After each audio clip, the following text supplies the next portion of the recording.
जिसके व्यक्ति के पास ये 3 चीज़ें हैं वह कभी गरीब नहीं होता है।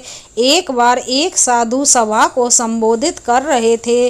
लोग अपनी परेशानियों को लेकर उनके पास जाते थे और उनका हल लेकर खुशी खुशी वहाँ से लौट आते थे। वहाँ सड़क के किनारे एक गरीब व्यक्ति बैठा रहता था और सभा में आने जाने वाले लोगों को बड़े ध्यान से देखता रहता। वह बड़ा आश्चर्यचकित होता कि लोग अंदर तो बड़े दुखी होकर जाते हैं परंतु वापस लौटते समय बड़े खुश दिखाई देते हैं। उस गरीब व्यक्ति को लगा कि क्यों न वह भी अपनी समस्या लेकर साधु के सामने जाए। फिर वह अपनी समस्या लेकर साधु के पास पहुंच गया और अपनी बारी की प्रतीक्षा करने लगा। लोग कतार में खड़े होकर साधु को अपनी समस्याएं बता रहे थे और साधु मुस्कुराते हुए सबकी समस्याओं का हल निकाल रहे थे।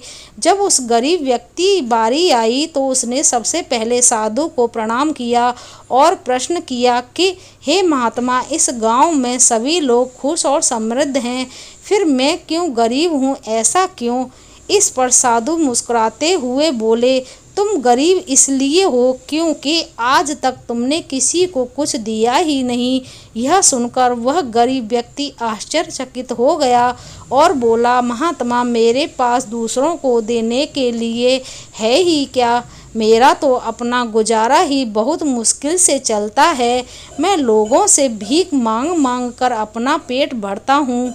साधु ये सुनकर कुछ देर मौन रहे, फिर बोले, तुम बड़े अज्ञानी हो क्योंकि भगवान ने तुम्हें दूसरों के साथ बांटने के लिए बहुत कुछ दिया है। अगर तुम ये चीज़ें लोगों में बांटो तो कभी भी गरीब नहीं रहोगे।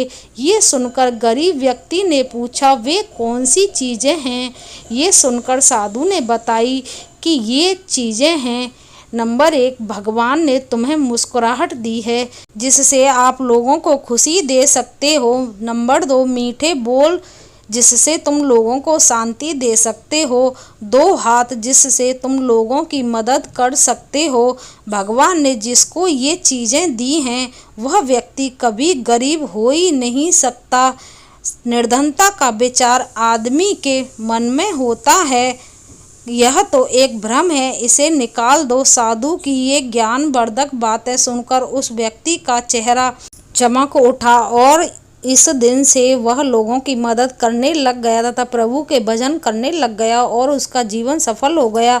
प्रभु के भजन और लोगों की सेवा से जीवन सफल होता है, इसलिए भगवान की भक्ति और जीव की सेवा जरूर करें।